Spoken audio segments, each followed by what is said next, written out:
और अब बारी है a plus B and a minus B के होल क्यूब करने की। अब देखो यहां पे मैंने सुंदर सा ना ये डायग्राम बना रखा है। अब देखो यहां पे क्या बोला हुआ है कि a प्लस बी का whole cube is equal to a cube plus 3a square B plus 3a B square और b क्यूब। ठीक है, इस तरीके से यहां पे समझना है अपने को। अब यहां पे अगर मैं कुछ क्वेश्चंस लेके चलूं, जैसे एक छोटा सा एग्जांपल ले लेते हैं कि जैसे मान लो लिखा है मैंने कि x प्लस 5 का होल क्यूब कितना होगा। तो देखो ये हो जाएगा a क्यूब प्लस दूसरा क्या बोला था b क्यूब मतलब 5 का क्यूब प्लस 3a स्क्वायर मतलब x का स्क्वायर और इंटू b प्लस 3a और b स्क्वायर मतलब 5 का स्क्वायर, यही तो होता था। तो यहां पे क्या आ जाएगा x क्यूब, यहां पे 5 5 या 25 125 आ जाएगा और यहां पे 15x स्क्वायर और यहां पे अगेन कितना हो जाएगा 75x। तो इस तरीके से ना आप इसको सॉल्व करते हो। ठीक है, तो ये हो गया। यहां पे अगर मान लो यहां पे माइनस होता तो एक माइनस वाला भी लेके देख लेते हैं, x माइनस 2 का होल क्यूब करके देखते हैं।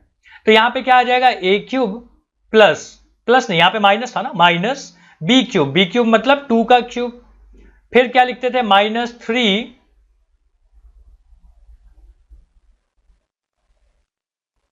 a स्क्वायर b मतलब x स्क्वायर और यहां पे 2 और प्लस फिर क्या लिखते थे कि 3 a और b स्क्वायर मतलब 2 का स्क्वायर। सो यहां कितना हो जाएगा x क्यूब माइनस 8 और माइनस 3 2 जा 6x स्क्वायर और प्लस 4 3 जा 12x। तो ये हो गया इसकी कहानी। ठीक है, तो ये फॉर्मूला याद रहना बहुत जरूरी है। अगर ये फॉर्मूला याद नहीं है तो फिर गड़बड़ हो जाएगी। तो ये फॉर्मूला पे ही ये सब क्वेश्चन सॉल्व होंगे। अब देखो इसमें बहुत कुछ नहीं है इस एक्सरसाइज में, तो हम लोग चलते हैं सीधा एक्सरसाइज पे कि क्वेश्चंस कैसे कैसे हम लोग को मिलेंगे। अब देखो ये है एक्सरसाइज का नाम 4.5 और यहां पे ना हम लोग को क्या बोलता है कि सिंप्लीफाई द फॉलोइंग। ये लिखते देखो, simplify the following rational expression assuming that the expression in the denominator are not equal to 0। अब देखो नीचे अगर 0 हो जाता ना तो इसका आंसर सीधा इन्फिनिटी बोल देते। तो उसने पहले ही बोल रखा है कि देखो भैया नीचे डिनोमिनेटर में ना 0 नहीं है, मतलब डिनोमिनेटर में जो भी चीज लिखा हुआ है इसको सॉल्व करने पे 0 नहीं आता है, तो आप ये मान के चलो। चलो ठीक है, मान लिया भाई। अब इसको देखो सॉल्व कैसे करेंगे। तो यहां पे क्या करना ना, यहां पे पहले न्यूमरेटर को थोड़ा सा सॉल्व कर लो। कितना आता है देखो, 3p square minus 3p cube, cube नहीं है क्यू, और यहां पे है 18q स्क्वायर। तो सबसे पहले क्या कर लो ना कि 3 कॉमन ले लो। तो यहां पे क्या आ गया p स्क्वायर, यहां पे माइनस पी क्यू और यहां पे कितना आ गया 6q स्क्वायर। यहां तक तो समझ गया। तो अब देखो यहां पे क्या करना ना कि ये लिखा हुआ है अपना कि p square minus P Q और यहां पे ना है 6q स्क्वायर, ऐसे लिखा है ना। तो इसको ना याद है मैंने समझाया था कि ये वाला जो टर्म है ये एक्स स्क्वायर जैसा है, ये वाला एक्स जैसा टर्म है और ये कांस्टेंट है। मतलब आपको लास्ट में क्या माननी है ना कि ये वाला कांस्टेंट टर्म है। कौन है कांस्टेंट, देखो माइनस 6q स्क्वायर कांस्टेंट जैसा है। इसके दो फैक्टर लाओ जिसको सॉल्व करने पे मतलब मल्टीप्लाई करने पे तो माइनस 6q स्क्वायर आए, लेकिन जोड़ने पे ना माइनस q आना चाहिए। तो सोचो, तो यहां पे क्या करता हूं ना माइनस 3q लिख देता हूं और यहां पे 2q लिख देता हूं। देखो दोनों को मल्टीप्लाई करोगे तो 6q स्क्वायर आएगा, लेकिन जब तुम जोड़ोगे ना तो ये आ जाएगा माइनस q। तो मैं यही चीज यहां पे लिख रहा हूं कि 3 यहां पे क्या लिख रहा हूं p स्क्वायर और माइनस q के बदले क्या लिखने वाला हूं माइनस 3q, q के साथ अगेन p लिखना पड़ेगा और यहां पे क्या आएगा यहां पे 2qp और माइनस 6q स्क्वायर। देखो यहां पे जो ट्रिक क्या है ना वो समझना कि p को क्या समझ लेना, p को समझ लेना x जैसा और बाकी हर चीज को ना कांस्टेंट समझ लेना। ठीक है, तो ये काम सोचते ही ना आपका काम बन जाएगा यहां पे। अब यहां पे क्या हो गया देखो 3 और यहां पे आ गया p कॉमन, तो यहां पे आ जाएगा p माइनस 3q और यहां पे अगर तुमने 2q कॉमन ले लिया ना तो यहां पे आ जाएगा p माइनस 3q। अब अगेन देखो ब्रैकेट वाली चीजें सेम सेम आ रही हैं, तो हम क्या कर सकते हैं पूरा ब्रैकेट कॉमन ले सकते हैं। तो क्या ले लिया p माइनस 3q एंड यहां पे आ जाएगा अपना अनकॉमन चीज है p प्लस 2q एंड ये तो अपना आ गया न्यूमरेटर वाली बात। अब डेनोमिनेटर को भी थोड़ा सॉल्व करना पड़ेगा। देखो डेनोमिनेटर में याद है क्या लिखा हुआ था, यहां पे देखो यहां पे क्या लिखा हुआ है कि p square plus 3pq minus 10q square. अगर इसको सॉल्व करोगे ना तो देखो क्या आएगा कि अगेन यहां पे भी वही चीजें माननी है, उसी तरीके का चीज कि p को x जैसा ट्रीट करना और q वाला जो टर्म है ना मतलब रिमेनिंग जितने टर्म है सबको कांस्टेंट जैसा समझना। तो देखो यहाँ पे -10q² है और इसके फैक्टर निकालो, लेकिन दोनों को जोड़ने के बाद क्या आना चाहिए, 3q आना चाहिए।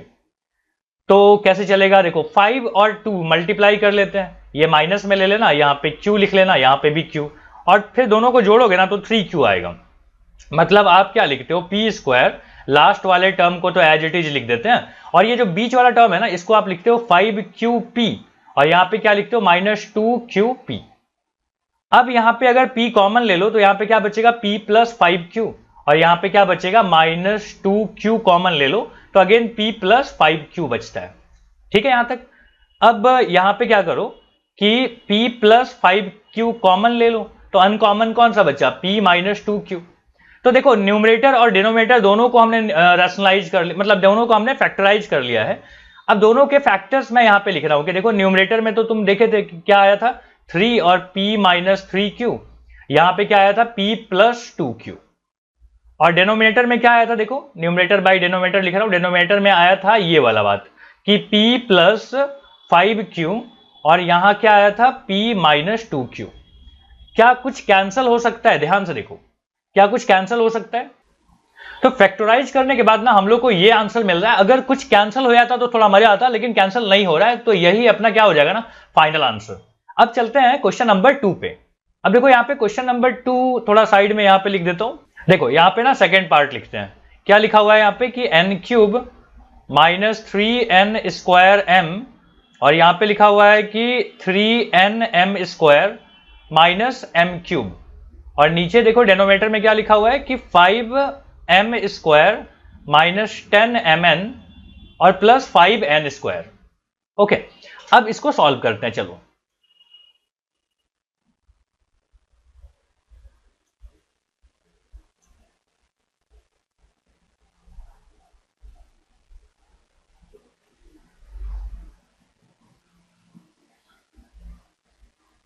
अब देखो इसको जब सॉल्व करेंगे ना तो ये पहला वाला जो है ये आ जाएगा, जानते हो, a³ - b³, a + b का होल क्यूब या a - b का होल क्यूब वाला फॉर्मूला याद है कैसे था, देखो मैं यहां पे लिख के बताता हूं। n³ आ गया, यहां पे लास्ट में क्या आ रहा है, यहां पे m³, और यहां देखो क्या आ रहा है कि यहां पे आ रहा है अपना कि 3a²b, मतलब 3n²m, और यहां पे क्या आ रहा है, 3nm²। तो ये तो हम लोग विजुअलाइज कर सकते हैं। देखो नीचे वाले को भी यहाँ पे सॉल्व कर लो।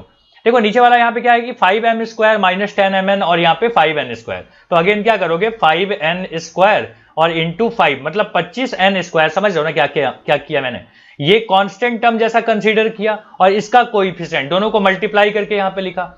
इसके दो फैक्टर्स निकालने अपने को, और दोनों को मिला के ना 10 आना चाहिए, 10mn आना चाहिए। तो देखो कैसे करते हैं, यहाँ पे हम इसको क्या बोल रहे हैं ना कि -5 एंड -5n भी साथ में लगा दो। क्या हम ऐसे लिख सकते हैं, दोनों को जोड़ोगे तो क्या आ जाएगा, -10n आ जाएगा, और यही तो हम लोग को चाहिए था। तो हम क्या लिख रहे हैं यहाँ पे कि 5m², और लास्ट वाला टर्म को तो एज इट इज लिख दिया, बट मिडिल वाले टर्म को ना हम लोग क्या कर रहे हैं, -5mn लिखेंगे, और यहाँ पे भी -5mn लिखेंगे। ठीक है यहां तक। अब इसको मैं लिखूंगा n - m का होल क्यूब, तो कोई दिक्कत नहीं होना चाहिए आपको, ये फॉर्मूला आपको याद होगा। क्या फॉर्मूला था, a - b का होल क्यूब का फॉर्मूला याद है ना, a³ - b³ - 3a² plus 3ab², ऐसा था ना। तो यही है वो, ठीक है। तो यहां से ना हम लोग लिख सकते हैं कि n - m का होल क्यूब, और यहां पे क्या लिखोगे, यहां पे तो अभी थोड़ा चलेगा आगे, यहां पे 5m कॉमन ले लोगे पहले दोनों में से, तो यहां पे क्या आ जाएगा, m, और यहां आ जाएगा n। अगेन अगली बार में ना -5n कॉमन ले लो, तो क्या बचेगा, यहां पे देखो, यहां पे बचेगा m, और यहां पे फिर से क्या बचेगा, n। इसको और आगे अगर प्रोसीड करें ना तो यहां पे क्या आएगा, देखो यहां पे आ जाएगा कि n - m का whole cube upon 5m - 5n, और यहां पे कितना आ गया, m - n। ठीक है, स्टार्टिंग के दोनों में से कॉमन लिया, फिर ब्रैकेट कॉमन ले लिया। अब यहां पे क्या आया, देखो n - m और पूरे का क्यूब, और यहां से अगर 5 कॉमन ले लेना तो यहां पे फिर से आ जाएगा m - n, और यहां पे भी m - n है, तो ये स्क्वायर हो जाएगा। ठीक है, अब सोचो इसको कैसे करूंगा, क्या मैं ऐसे लिख सकता हूं कि n - m का स्क्वायर और n - m का स्क्वायर नहीं, यहाँ पे 1 हो गया। और यहाँ पे क्या आ गया, यहाँ पे 5, यहाँ पे m-n। अब देखो जब स्क्वायर में रहा ना तो आप इसको उल्टा करके लिख सकते हो, ये समझ रहे हो ये वाला। यहाँ पे क्या है ना कि यहाँ पे लिखा हुआ है n-m, मैं इसको लिख सकता हूँ m-n का स्क्वायर, उससे कोई दिक्कत नहीं है। यहाँ पे समझना कि क्या बोल रहा हूं मैं, a माइनस बी का स्क्वायर लिखो या फिर b माइनस ए का स्क्वायर लिखो, दोनों आपस में इक्वल होते हैं, तो मैं इसको ऐसे लिख सकता हूं, ठीक है। यहाँ पे लिख दिया। और ये वाला क्या है, यहाँ पे n माइनस एम है, और यहाँ पे क्या लिखा हुआ था, ये स्क्वायर देखो यहाँ पे छूट गया, इसको लिख लेते हैं 5, यहाँ पे आ गया m माइनस n का होल स्क्वायर। देखो ये दोनों कैंसिल हो जाएंगे और अपने पास फाइनल आंसर जानते हो क्या बचेगा, n माइनस एम अपॉन 5। तो ये हो गया अपना क्वेश्चन नंबर 2 का ये आंसर, ठीक है। तो आराम से इसको देखो समझो, क्योंकि बहुत सारे फैक्टराइजेशन है तो लंबा सा ये सॉल्यूशन मिलता है यहाँ पे। नेक्स्ट पे चलते हैं, थर्ड। देखो थर्ड में यहाँ पे क्या बोला हुआ है, यहाँ पे सॉल्व करता हूं। थर्ड में बोला हुआ है कि w का cube minus V cube plus X cube plus 3wvx। अब समझना ये एक फॉर्मूला है, मैं इसको रेड पेन से लिख रहा हूं, ठीक है। ये फॉर्मूला क्या है, देखो अगर लिखा हुआ है कहीं पे कि X cube plus Y cube plus Z cube minus 3xyz, तो तुम इसको लिख सकते हो ना, ये फॉर्मूला है, ठीक है, ध्यान रखना इसको। तो इसको हम क्या बोल सकते हैं कि x plus Y plus Z, और फिर ब्रैकेट में लिखना होता है कि X square plus Y square plus Z square minus X Y minus Y Z और माइनस एक्स जेड। ये फॉर्मूला हम लोग को यहां पे यूज करनी है। तो समझ में आ रहा है ये चीज कैसे हुआ, ठीक है। तो पहले न्यूमरेटर ही सॉल्व कर लो चलो, क्योंकि बहुत कुछ लिखना पड़ेगा तो ठीक नहीं है ना, न्यूमरेटर सॉल्व कर लेते हैं। तो न्यूमरेटर की जगह पे आप क्या लिख सकते हो ना, देखो यहां पे कि w का क्यूब प्लस माइनस v का क्यूब और यहां पे x का क्यूब, यहां पे है -3 फिर w फिर -v और यहां पे x। तो ये फॉर्मूला जैसा तो दिख रहा है। अब इसको सॉल्व कैसे करते हैं, तो देखो w minus v plus x और यहां पे क्या आ जाएगा, स्क्वायर वाली बात, मतलब w का स्क्वायर प्लस v स्क्वायर, क्योंकि माइनस v का स्क्वायर प्लस v स्क्वायर होता है, और यहां पे क्या आ गया x स्क्वायर माइनस ab मतलब क्या हो गया wv, तो माइनस माइनस प्लस wv आ गया। अगेन दूसरा वाला क्या आ जाएगा, माइनस v इंटू एक्स मतलब प्लस vx, और यहां पे क्या आ जाएगा wx। तो ये अपना न्यूमरेटर का फाइनल फैक्टराइज फॉर्म आया। डेनोमिनेटर को भी सॉल्व कर लेते हैं। देखो डेनोमिनेटर में देखो क्या लिखा हुआ था, ये लिखा हुआ था कि w का square plus v square plus X square minus wv minus 2vx minus plus 2wx। अब देखो डेनोमिनेटर को अगर तुम ध्यान से देखो ना, तो ये किसका फॉर्मूला बन के आ रहा है, समझाता हूं। देखो पहले देखो कि कौन कौन माइनस में है, यहां पे ये और ये माइनस में है, तो यहां पे v वाला जो टर्म है ना वही है जो माइनस बना रहा है इसको। मतलब आप इसको लिख सकते हो कि w का स्क्वायर और माइनस v का स्क्वायर, यहां पे x स्क्वायर और यहां पे क्या लिखने वाले हो 2ab plus 2 into w into minus v, और अगेन यहाँ पे 2bc लिखने वाले हो, मतलब 2 into minus v into x, और यहां पे लिखने वाले हो 2 इंटू w इंटू एक्स, ठीक है। तो ये a plus b plus c का होल स्क्वायर बनने वाला है। तो अब बताओ मुझे, अगर तुम इस डिजाइन में लिख पाए तो क्या हम इसको ऐसे लिख सकते हैं कि w minus v plus X का होल स्क्वायर। तो न्यूमरेटर समझ में आ गया, डेनोमिनेटर समझ में आ गया। अब ना इसको फ्रैक्शन के फॉर्म में लिख देते हैं, न्यूमरेटर बाई डेनोमिनेटर। तो न्यूमरेटर में क्या था, w minus V plus X, और इंटू में क्या यहां पे लिखा हुआ था कि w square plus V square plus X square plus wv plus V X minus wx। और डेनोमिनेटर में देखो क्या लिखा हुआ है, डेनोमिनेटर में लिखा हुआ है कि w minus V plus X का होल स्क्वायर। तो ये और ये दोनों कैंसिल हो जाएंगे, तो फाइनली क्या बचेगा ना अपने पास कि w square plus V square plus X square plus wv plus V X minus wx upon यहां पे हो जाएगा w minus v plus X. तो ये सब ना ध्यान से करना पड़ेगा, नहीं तो गलत हो जाएगी आपसे, है ना। कुछ भी छूटा तो फिर लगेगा कि यार मैच नहीं हो रहा है। तो क्वेश्चन नंबर 3 तो यहां पे हो गया। अब चलते हैं क्वेश्चन नंबर 4 पे। अब देखो यहां पे फोर्थ करते हैं। फोर्थ यहां पे क्या बोला है, ये रहा कि 4y square minus 20yz plus 25z square, और नीचे क्या लिखा हुआ है, देखो नीचे लिखा हुआ है 25z स्क्वायर -4y²। अब ये चौथा वाला ना थोड़ा आसान है एज कंपेयर टू पहला, दूसरा, तीसरा। क्यों? क्योंकि देखो समझाता हूं, ये बनने वाला है ऊपर वाला ना a माइनस बी का होल स्क्वायर बनने वाला है, थोड़ा ध्यान से देखना। क्या मैं इसको 2y का होल स्क्वायर लिख सकता हूं और लास्ट वाले को +5z का होल स्क्वायर लिख सकता हूं? और यहां अगर लिखना चाहूं 2 इंटू 2y इंटू 5z, तो देख लो एक बार मैच हो रहा है कि नहीं। 5 2 जा 10, 10 2 जा 20, माइनस में है, माइनस में यहां पे भी है, मतलब ये सही चल रहा है। इसको क्या लिख सकते हो ना 5z का होल स्क्वायर, और यहां पे लिख सकते हो 2y का होल स्क्वायर। बोलो लिख सकते हैं यहां तक? अगर यहां तक लिख सकते हो तो क्या मैं इसको अगर 2y माइनस 5z का होल स्क्वायर लिख दूं तो कोई दिक्कत है? नहीं। यहां पे क्या लिखूं, देखो 5, ये आ गया a square minus B square. अब तुम्हें पता है ना a square minus B square का फॉर्मूला क्या होता है, a प्लस बी, और यहां पे होता है a माइनस बी। तो चलो यहां पे लिखते हैं कि 5z माइनस, पहले प्लस लिख दो, प्लस 2y, और अगला क्या है यहां पे ना कि 5z माइनस 2y। बोलो लिख सकते हैं यहां तक? अब ध्यान से देखो, मैंने तुम्हें बताया था कि a माइनस बी का स्क्वायर लिखो या फिर b माइनस ए का होल स्क्वायर लिखो, दोनों एक बात होता है। तो मैं यहां पे अगर इसको ऐसे लिख दूं कि 5z माइनस 2y का होल स्क्वायर, तो आपको कोई दिक्कत नहीं होनी चाहिए। यहां पे क्या आ गया 5z प्लस 2y, और यहां पे क्या आ गया, यहां पे है 5z माइनस 2y का, हाँ यहां पे क्या हो गया 5z माइनस 2y। अब देखो यहां पे ध्यान से कि अगर मैं इसको ऐसे कट कर दूं ये माइनस वाला हिस्सा को, तो अपने पास क्या बचेगा कि 5z माइनस 2y, और यहां क्या बचेगा 5z प्लस 2y। तो ये अपना आ गया आंसर। तो ये हो गया फोर्थ पार्ट। मैं चलता हूं अभी पांचवा सॉल्व करने के लिए। ठीक है, तो यहां तक समझ में आ गई चीजें? एक एक करके ना, मतलब ध्यान से सॉल्व खुद से भी करते चलना, नहीं तो फिर नहीं समझ में आएगा। अब देखो क्वेश्चन नंबर जो 5 है ना, इसमें ज्यादा फैक्टराइजेशन है दोस्त। तो इसको क्या करेंगे ना, न्यूमरेटर को अलग सॉल्व करेंगे और डिनोमिनेटर को अलग करेंगे।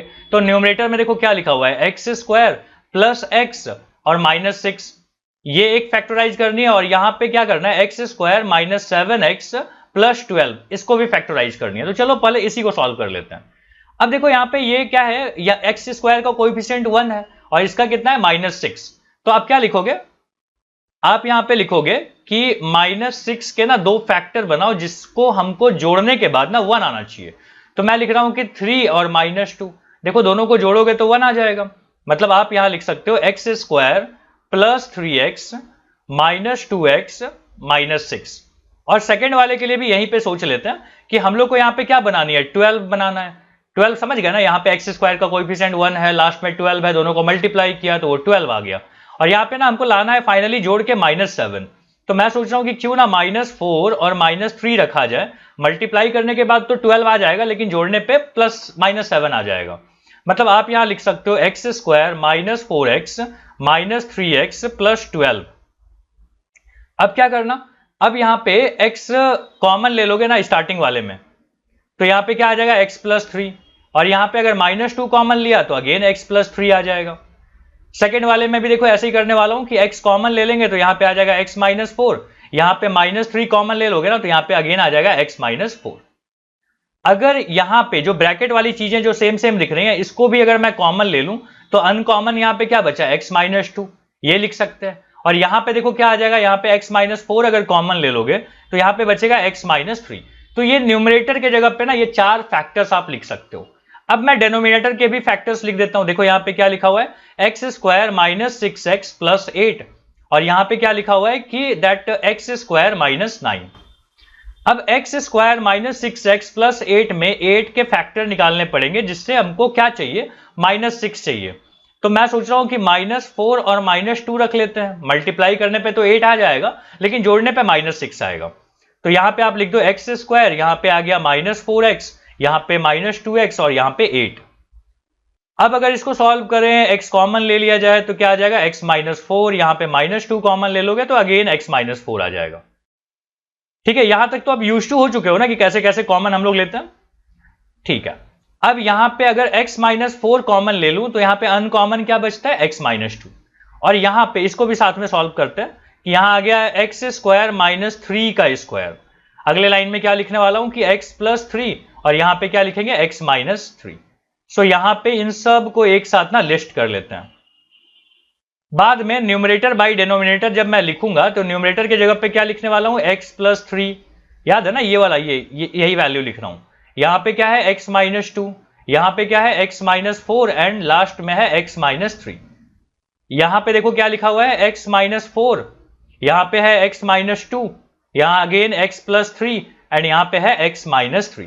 देखो x माइनस 3 कट गया, x प्लस 3 और x प्लस 3 भी कैंसिल हो गया, x माइनस 4 कैंसिल हो गया और x minus 2 and x minus 2 again सब कुछ कैंसिल हो गया ना, फाइनल आंसर क्या मिल जाएगा अपने को, 1 मिल जाएगा, है ना। तो ये सुंदर लग रहा है इक्वेशन देखने में, इसका फाइनल आंसर देखने में सुंदर लग रहा है। चलो ठीक है, नेक्स्ट पे चलते हैं, ये है पांचवा। अब देखो ये हम लोग देख रहे हैं लास्ट इसका, ये है सिक्स्थ में क्या बोला हुआ है कि p पे पावर 4 माइनस 16 और नीचे क्या लिखा हुआ है ना कि p square minus 4p plus 4। तो इसको साथ में ही लेके चलते हैं, ठीक है, न्यूमरेटर डिनोमिनेटर अलग अलग नहीं करेंगे क्योंकि लग रहा है कि ये आसान है। क्या हम इसको ऐसा लिख सकते हैं, p स्क्वायर का होल स्क्वायर माइनस 2 स्क्वायर का होल स्क्वायर? सोचो लिख सकते हैं कि नहीं। 2 का स्क्वायर क्या होता है 4 और 4 का स्क्वायर क्या होता है 16, तो हम लिख सकते हैं ना ऐसा। या फिर नहीं समझ में आता है तो 4 का स्क्वायर लिख दो, छोड़ो 4 स्क्वायर। यहां पे क्या लिख सकते हैं, देखो यहां पे 4 के फैक्टर निकालने पड़ेंगे, 4 के फैक्टर से क्या बोल सकता हूं, माइनस टू और दोनों को जोड़ेंगे तो -4 आ जाएगा। मतलब आप यहां लिख सकते हो p square minus 2p again minus 2p plus 4। बोलो लिख सकते हैं ऐसा। अब यहां पे सोचो कि यहां पे मैं लिख सकता हूं p स्क्वायर प्लस 4 और अगला p स्क्वायर माइनस 4। पता है ना फॉर्मूला यहां पे होता है, फॉर्मूला क्या होता है, a square minus B square वाला फॉर्मूला। यहां लिख देता हूं, देखो क्या फॉर्मूला यूज किया, a square minus B square is equal to होता है a प्लस बी और यहां पे a माइनस बी। अब तक तो याद हो जाना चाहिए तुम्हें, तो चलो कोई नहीं, मैं दोबारा लिख दिया हूं कि ये फॉर्मूला यहां पे यूज कर रहा हूं मैं। तो चलो अब ठीक है, यहां तक हो गया। और नीचे के लिए क्या लिख रहा हूं ना मैं कि p कॉमन ले लूं अगर तो p माइनस 2 आ जाएगा और यहां पे -2 कॉमन ले लो तो अगेन p माइनस 2 आ जाएगा। अब क्या लिख सकते हैं, देखो यहां पे ये p स्क्वायर प्लस 4 का तो कुछ नहीं कर सकते, बट ध्यान देना यहां पे p स्क्वायर और 4 को मैं 2 का स्क्वायर लिख सकता हूं और यहां पे जैसा है वैसे ही लिख दो कि p माइनस 2 एंड अगेन यहां पे क्या आ गया p माइनस 2। समझ रहे हो ना, p माइनस 2 ब्रैकेट वाला चीज कॉमन ले लिया तो फिर अनकॉमन क्या बचा p और यहां पे क्या है -2, है ना। इसको मत लिखो नहीं तो लग रहा है माइनस जैसा। देखो यहां पे क्या कर सकते हो, यहां पे मैं लिख सकता हूं p स्क्वायर प्लस 4 और यहां लिखूंगा p plus 2 and p minus 2। बोलो लिख सकते हैं ऐसा। और इसको तो यहां पे लिख सकते हो p minus 2 and p minus 2। अब एक p माइनस 2 ना कट जाएगा तो फाइनली आंसर अपने पास क्या बचेगा, अपने पास बचेगा आंसर कि p स्क्वायर प्लस 4 और अगला बचेगा यहां पे कि p प्लस 2 और नीचे क्या आ जाएगा p माइनस 2। ठीक है, तो उम्मीद है कि आपको ये सारे लेक्चर पूरा का पूरा समझ में आया होगा। इसका जो end of the chapter exercise है इसको हम लोग अगले वीडियो में कवर करेंगे। मिलते हैं हम लोग नेक्स्ट वीडियो में। Thank you.